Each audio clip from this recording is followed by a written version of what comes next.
শিক্ষা, গবেষণা ও শিল্প সাহিত্য চর্চায় রাজনৈতিকীকরণ কখনোই সভ্য সমাজের পরিচয় হতে পারে না বলে মন্তব্য করেছেন প্রধানমন্ত্রী তারেক রহমান।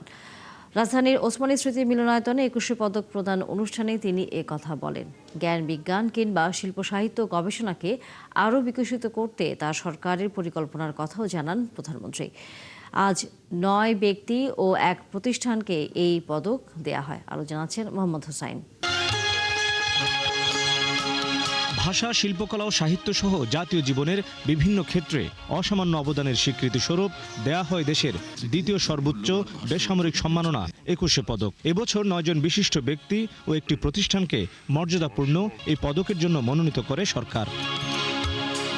২১শে পদক প্রাপ্তদের হাতে আনুষ্ঠানিকভাবে পদক তুলে দিতে বৃহস্পতিবার সকালে রাজধানীর ওসমানী স্মৃতি মিলনায়তনের অনুষ্ঠানে যোগ দেন প্রধানমন্ত্রী Tarique Rahman.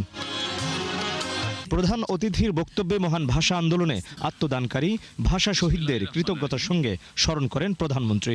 Optical ব্রাইটেনার, colour guard এবং জার্ট লক সমৃদ্ধ অ্যাডভান্স ফর্মুলায় এলো নতুন রে ডিটারজেন্ট পাউডার। পদকপ্রাপ্তদের অভিনন্দন জানিয়ে শিক্ষা, সাহিত্য, গবেষণাকে আরও বিকশিত করতে সরকার কাজ করবে বলে জানান তিনি।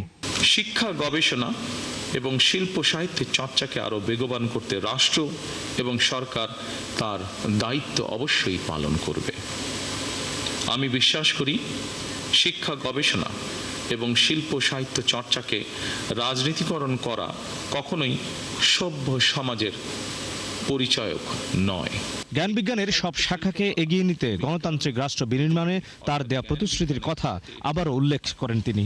শিক্ষা, সাহিত্য, শিল্পকলা, বিজ্ঞান ও প্রযুক্তি অর্থাৎ জ্ঞান বিজ্ঞানে সব শাখায় যাতে দেশ এগিয়ে যেতে পারে, নৈতিক মানসম্পন্ন তেমন একটি উদার গণতান্ত্রিক রাষ্ট্র ব্যবস্থা প্রতিষ্ঠার লক্ষ্যে বর্তমান গণতান্ত্রিক সরকার অবশ্যই কাজ করবে। আমাদের এই যাত্রায় দেশের বিজ্ঞজনদের দিক নির্দেশনা অবশ্যই প্রত্যাশিত। বাংলা ভাষা ও সাহিত্য বিশ্ব দরবারে একদিন আলো ছড়াবে, এমন প্রত্যাশা প্রধানমন্ত্রী তারেক রহমান। বাংলা ভাষা ও সাহিত্য নিশ্চয়ই একদিন বিশ্ব সাহিত্যের জগতে আলো ছড়াবে। মোহাম্মদ হোসাইন, ৭১, ঢাকা।